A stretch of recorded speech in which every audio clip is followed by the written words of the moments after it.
All right, guys. Well, I'm back today with a very impressive handgun. In fact, a revolutionary handgun in the concealed carry market, the SIG P365 XL. And before we get too far into this first shots and overview video, I want to give a huge shout out to American Pawn and Gun, located in Monroe, North Carolina, for donating this SIG to the channel. Without their support, it would be very difficult to continue with a lot of these projects. And if you've been noticing lately, American Pawn and Gun has really stepped it up with acquiring and also donating a lot of these cool firearms to the channel. They've got some of these in stock as well as a wide variety of other new and used pistols. So if you happen to be in Monroe, North Carolina, swing by right off 74 and check these guys out. Tell them 704 Tactical sent you over and they'll hook you up with some deals. One of the main things about the SIG P365 and its bigger brother, the XL, was the fact that they shoved so many rounds into the magazine and size of a concealed carry handgun, yet still keep it functional, reliable, ergonomic, and easy to control. It blows my mind at the capacity versus the size and weight ratio of this handgun and of the P365.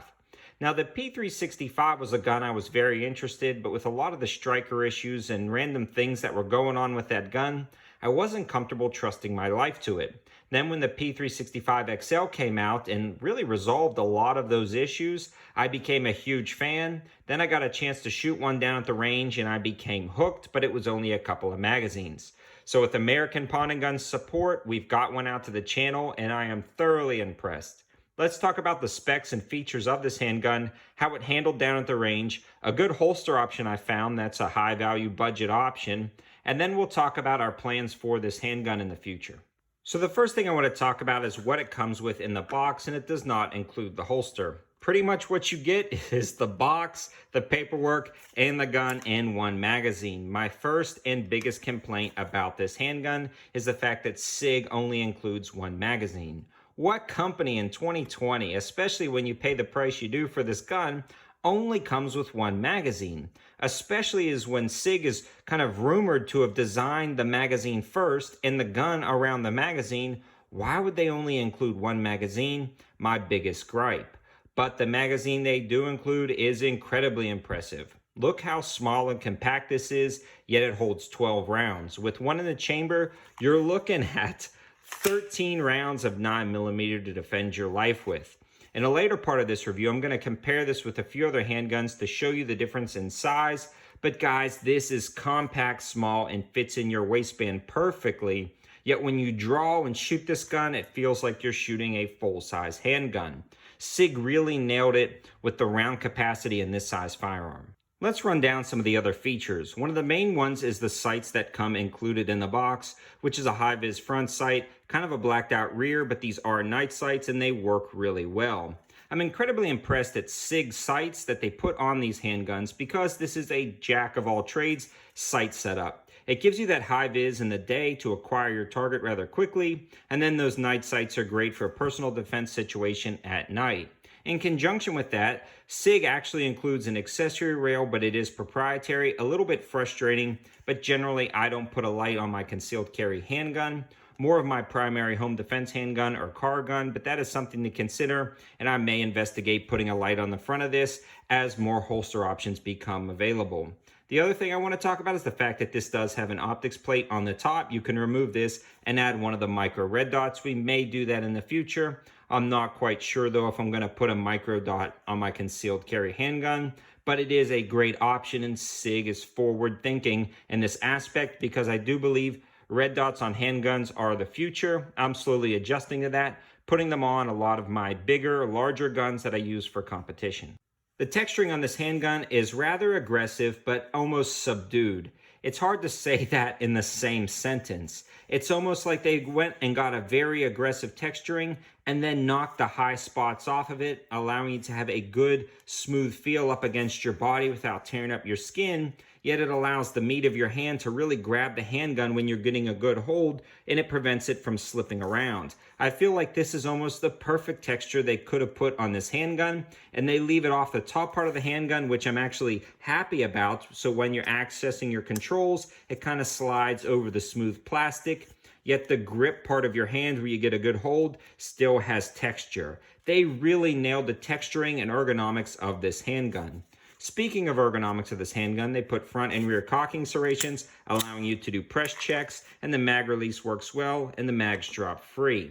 It does not have a flat front trigger guard, which is not that big of a deal for me. I never use it, but I do know some people like to wrap their finger around the front. You will be lacking that on this handgun. The beaver tail extends back and really protects your hands from slide bite, so you can get a nice high grip and mitigate that recoil. Also, I can get a full grip on this handgun, but barely. And honestly, that's perfect for my size hands. I wear a size large mechanics gloves, and this gun fits my hand perfectly. I hope that gives you some reference points. Now I want to talk about its concealability, because that is where this gun shines. I want to show you up against a Glock 26, and right off the bat you can see how thin it is compared to the 26. Not only is it overall thinner, almost every aspect of it's thinner, more refined, and has smoother and cut edges. They reduced a lot of these sharp edges and also grip size on a lot of these to make it a little bit more concealable. Now you can see when you put the magazine in the Glock, it's going to be a little bit shorter, but the fact that this is thinner and holds more rounds makes it a better carry choice in my opinion. The Glock has always been difficult to carry inside the waistband with a basic shirt/shorts combo in my opinion. I always find myself printing, but I do it nonetheless. But this is a much better option in my opinion, because I print much less and it holds more rounds than the 26, and it also feels more comfortable in the waistband than the 26. When you can compare it to the 19, you can see how dramatically smaller it is than the 19. And then if you do add those larger capacity magazines for the SIG P365, you can match the capacity of the Glock 19. And I hope that gives you a rough size comparison. I know a lot of other videos have done this more extensively, but I did want to give you a rough estimate of the SIG P365 XL versus some of my other 9mm carry guns. Now, when it comes to concealed carry, I wanted to find a holster, and I went to Amazon and found this, I guess it's Amberide, Amberide, in the waistband KYDEX holster with a clip. And this thing works pretty darn good for about 25 bucks. Right now it's $26.99 with free prime shipping, and it's got a clickable 10% off coupon. I'll leave that link for the holster in the description below, but it works really well for what it is for such a reasonably priced holster. They also make this brand in a wide variety of other holsters for Glocks, Smith & Wesson shields, and just a ton of different guns. I'm going to be doing a full review on this holster, but just to let you guys know, this is a great holster option on Amazon if you already have the 365 XL or you're looking to pick one up. So now let's talk about reliability. And the P365, when it was initially released, was plagued with issues. A lot of issues, including parts breakages that left the gun inoperable, and there was no way to fix it in the field. That was very scary, and a lot of people were trusting their lives to these handguns, and there were countless reviews of them breaking on camera. Now, SIG has addressed these issues, and I believe they're squared away now, but I've even seen recent reviews where people are still having striker drag issues, which indicates a potential failure of the firing pin after a certain period of time. This still worries me, and that's one of the reasons why I chose the P365 XL. No matter what you do with the original P365, it seems like occasionally you'll still get primer drag, and that is where the primer hits the back of the round and then smears up the back of the primer, and what that can cause is firing pin breakages. I believe, for me anyways, in my opinion, it's a moment of inertia problem.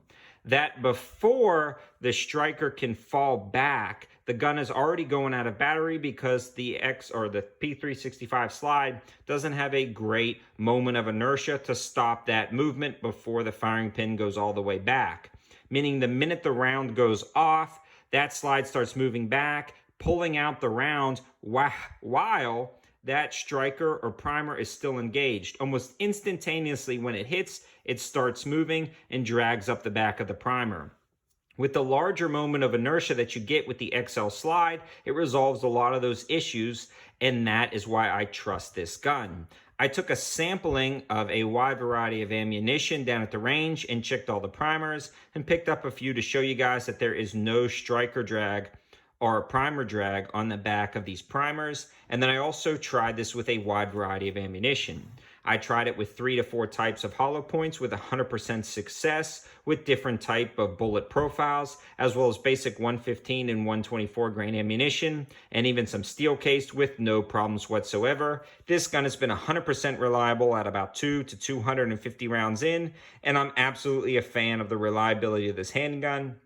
And it's pretty darn close to going in my carry rotation. I need to put some more rounds through it. Now I want to talk about the shootability of this handgun down at the range, and I am so impressed at how well this handles. It feels like a full-size handgun when you're shooting and engaging targets down at the range. The sights allow you to pick up the targets really quickly, and when you do start dumping rounds, you can absolutely hit what you're aiming at because of the slightly longer sight radius. It does feel more like a full-size handgun. The recoil impulse is incredibly mild compared to other some small 9mm, but it feels like you're shooting a mid-sized 9mm. It's not going to win any awards when it comes to recoil impulse overall, but overall for what it is, it definitely wins some awards. To have a small handgun like this, but it recoils like a mid-size handgun, is going to aid you in your shot placement for a mag dump, double taps, triple taps, things like that. It's going to allow you to keep your shots on target longer in a stressful scenario because, again, the recoil impulse feels more like a mid-size handgun than a compact handgun. And that is a nice touch, and SIG really nailed it when it comes to the recoil impulse and handling of this gun. Also, the fact that you get a full grip with the beaver tail allows you to get a good high grip, and again, just keep it incredibly flat. As you can see in the intro in the slow-mo, this gun shoots flat, fast, and accurate. And the next part of the shootability comes into the controls. I've already talked about the mag release, but the slide release works really well. It's super easy to access and use, but it stays out of the way of your hand so you don't accidentally knock it down, and it locks back after the last shot every single time. It doesn't get in your way. I love when a gun gets this right, and the SIG P365 XL nailed it. Now let's take a look at the trigger. It's got a very smooth take up, and that flat face trigger allows you for a more even trigger pull. Very spongy to a spongy break. Not the best trigger in the world, but you're not going to accidentally bump it, and this is a concealed carry handgun. Again, a smooth take up, spongy to spongy break. And the reset, though, is actually very audible and tactile, followed up by some nice sponge and a spongy break. But that is what you get with the trigger. So in summary, guys, after about 100 more rounds, this is going to go into my carry rotation as my primary concealed carry 9mm. Having 13 rounds of 9mm to defend my life with in a very manageable, small, compact handgun is awesome. I'm really looking forward to a wide variety of holster options becoming available, maybe some lights, but this really transforms the way I carry. My primary 9mm carry was my Smith & Wesson Shield, and this almost doubles the magazine capacity in about the same size handgun. And honestly, this carries about the same as the Shield. This got better sights. It's got, I don't know, just an overall very good feel to it, especially with that round count.